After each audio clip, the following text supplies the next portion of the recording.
Today I'm going to go over the changes on the AICE History syllabus for the upcoming school year. It actually doesn't really change the school year. You can still do 9389 through the 2020-2021 school year. However, you can begin doing the syllabus 9489 this school year for 2020-2021, but the last year you can actually test on the previous syllabus is the November 2021 setting. So I'm going to go over some of the changes that are really significant to this upcoming syllabus change and what it means for both teachers and students. But first, let me go ahead and clarify that I do not work for Cambridge. I don't work for AICE. I'm just a teacher that's done this for a few years now and has made some videos that people have watched. So I want to go ahead and give the updates from the training I actually went to before all the craziness started with COVID. I was able to go to a training and they went over some of the changes. So first up on the changes, one of the big ones has to do with paper one. Actually, I'm going to start with paper one. Let me start with in general. There's a reduction of the amount of units that are covered, or all of the AICE history ones, all from Euro, US, and international. So before there was 5 units that you covered, and now there's only going to be 4 units covered. It's not a specific unit that's been removed except for US. US, one whole unit has been completely removed, and that is chapter 3 from the book, or I think it's actually unit 1 in the syllabus, the one that has to do with US expansion and imperialism. So anywhere from the Manifest Destiny through World War I, that whole section has been removed.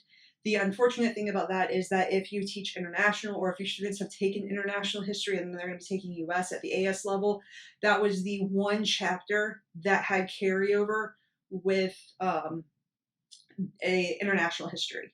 So that unit has now been removed. And I remember hearing at training a lot of teachers that their schools were switching to international from European because it had more carryover with US, but that US unit has been removed. For European, they changed some of the dates that are covered, and it looks like the First World War has been moved from the AS level to the A level. And for international, there's been a change in the dates that are covered. Now moving on to what that means for the actual papers is that for paper one, the topic that's covered in paper one is going to begin rotating to where it's not always going to be the exact same unit every single year.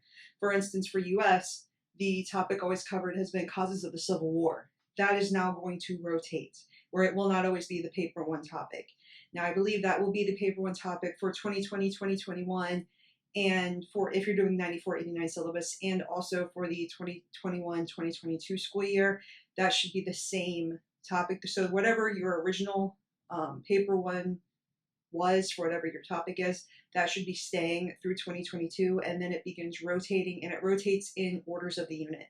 So I'll use US as another example. So US, it's causes of the Civil War. So the next time, whenever that changes, the Civil War will be the next unit.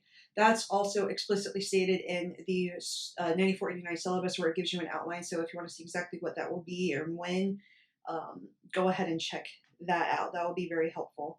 Also with paper one, what's really good is that you're getting an additional 15 minutes. I always thought paper one was the paper that didn't give you enough time by probably 5 to 10 minutes. The students need just a little bit more time. Now there's 15 additional minutes tacked on to paper one.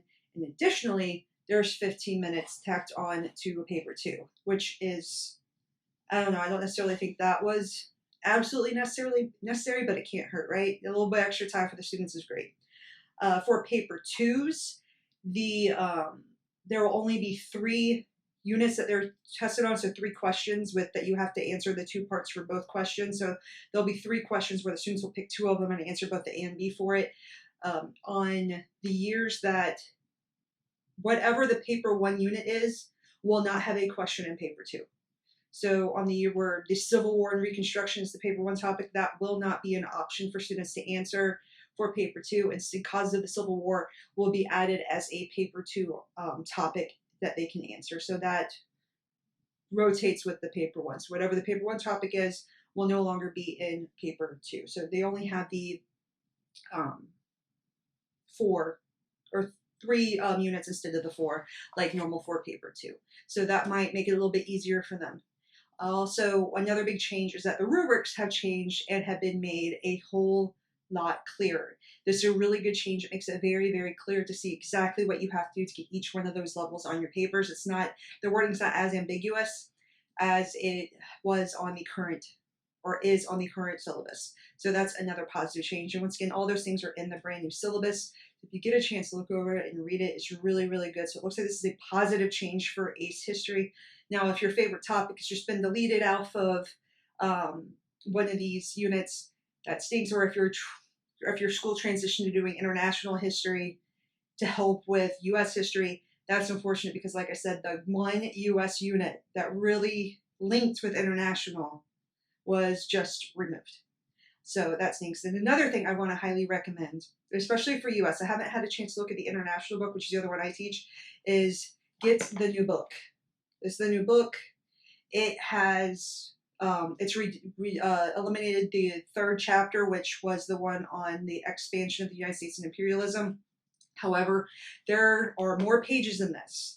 A lot more pages in this, and they removed the biggest unit. Now, I really recommend this because I hated the previous AICE U.S. history book because I didn't think it had enough information in it.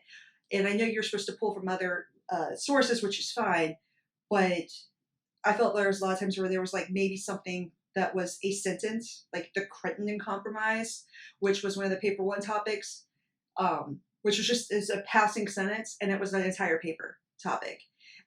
Granted, paper one's a little easier, but still, it was like that throughout every chapter. However, this one, everything is so much more in depth.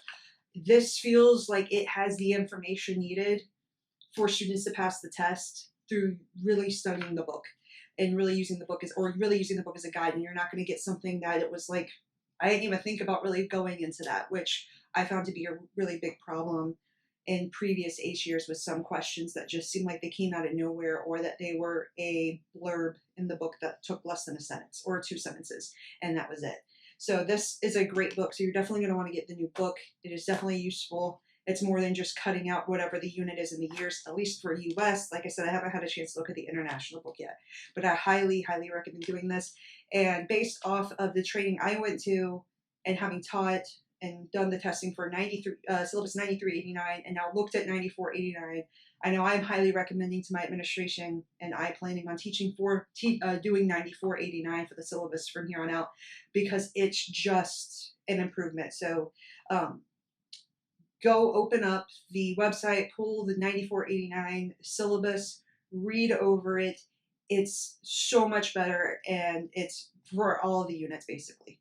So if you have any questions, you can feel free to ask them down in the comments. I'll be happy to help you out. Once again, a reminder, I do not work for AICE, and I am not affiliated with them in any way. So if you have any questions, let me know. Other than that, have a great day. I hope you found this helpful.